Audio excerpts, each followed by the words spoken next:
Bonjour et bienvenue sur ma chaîne et je suis ravie de vous retrouver pour la carte numéro 7, celle du chariot. Je rappelle donc par rapport à l'environnement, tout ce qui est en haut de la carte est lié au spirituel, tout ce qui est en bas c'est lié au matériel, à la terre, à gauche au passé, à droite au futur et on observe comment ce personnage est bien situé dans la carte. Commençons par le numéro 7. Le 7, c'est donc les 7 jours de la semaine, les 7 chakras, les 7 couleurs de l'arc-en-ciel.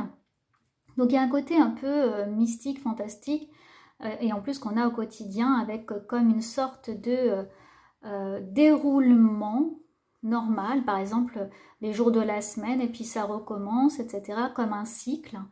Il n'y a pas vraiment de similitude, par contre, je trouve, entre le numéro 7 et le chariot. Puisque, vous voyez, au niveau du spirituel, on n'est pas dans quelque chose de magique. Lui, le chariot, il est plutôt assez concret. Il est droit, d'ailleurs, dans cette carte.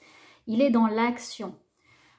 Donc, la correspondance entre le numéro et la carte numéro 7 va peut-être être dans les 4 colonnes. Le 4, comme l'empereur, et les 3 herbes qu'on a dessous, qui va être l'impératrice. C'est-à-dire que quand on maîtrise finalement le matériel et l'intelligence, on arrive à transformer des choses dans le concret, dans la vie. Et c'est un peu le sens de cette carte, le chariot, c'est que finalement, vous allez mettre en œuvre toutes vos compétences, tout ce que vous savez faire, et vous allez garder une certaine énergie pour pouvoir concrétiser les choses et garder le cap.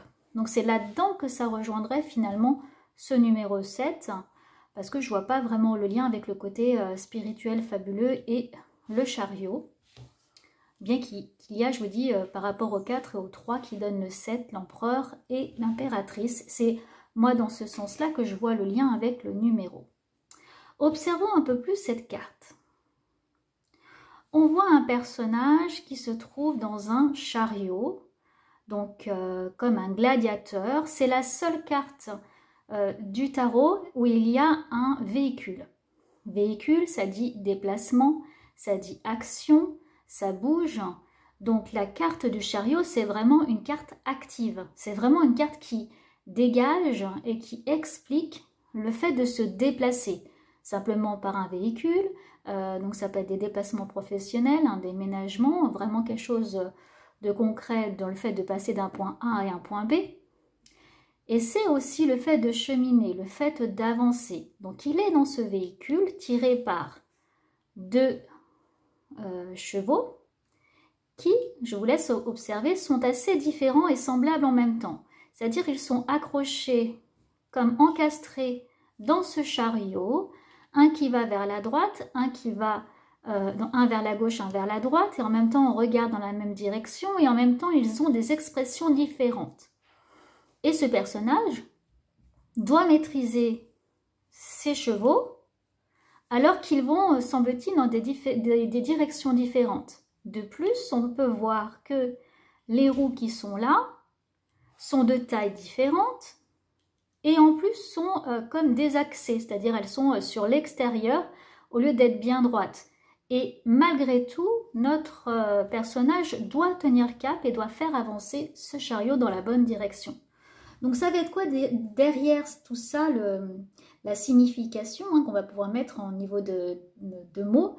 Eh bien c'est que notre personnage, donc vous par exemple l'autre consultant, doit tout mettre en œuvre ou met tout en œuvre pour arriver à un but, pour arriver à un objectif. Il est dans la maîtrise des événements, il prend cette responsabilité et il fait en sorte comme un gladiateur de combattre et d'arriver à aller dans la bonne direction.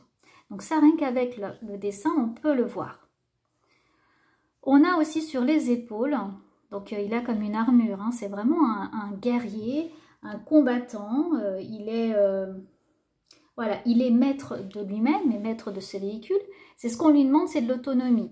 Il a sur des épaulettes, comme le poids, comme un galon, avec des têtes différentes, avec des expressions différentes.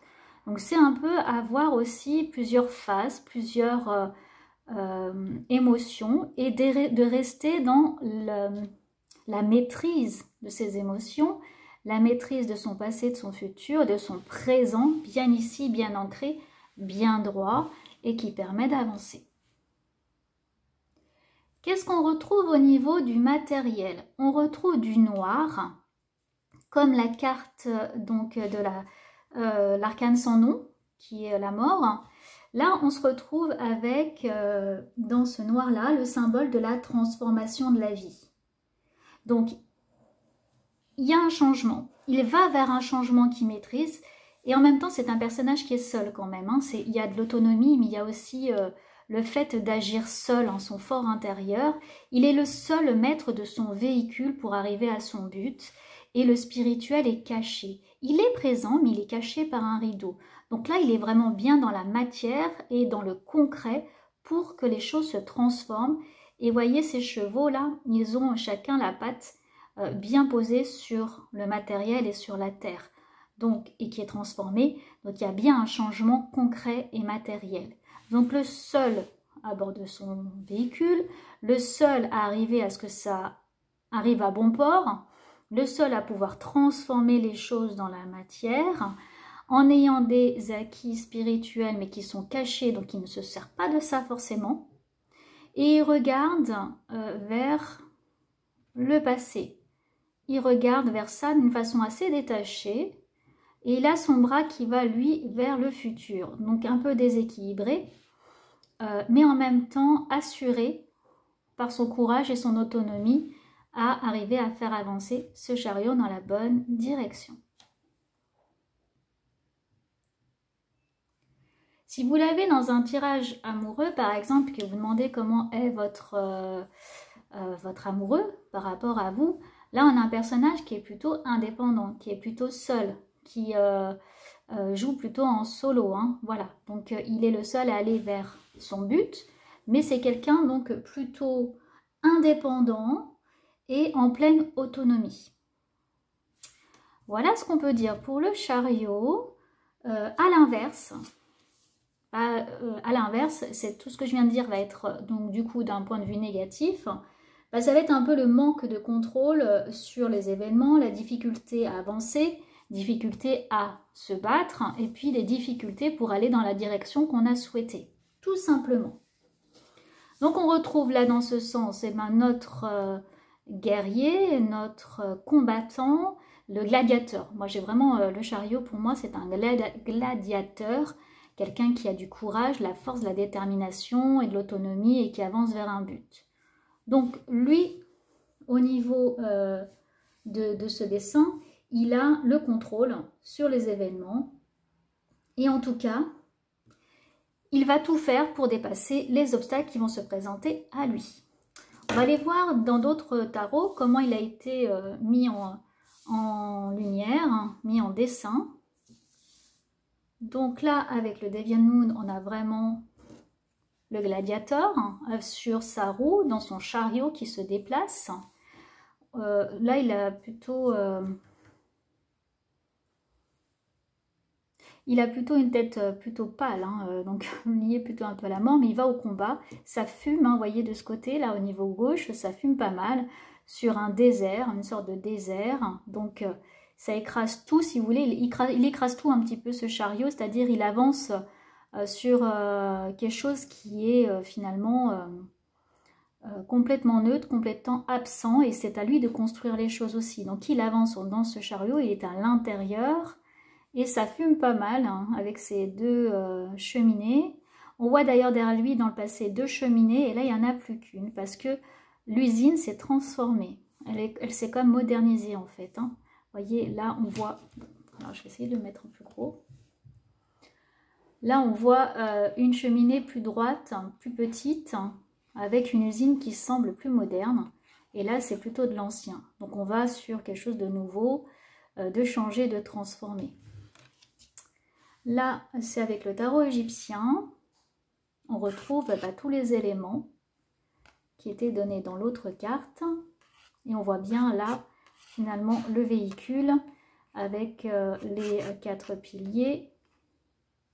Et là, on voit bien un chariot, par contre, avec des roues bien droites, ce qui n'est pas le cas, par contre, ici. Hein, où là, on voit les roues qui sont différentes.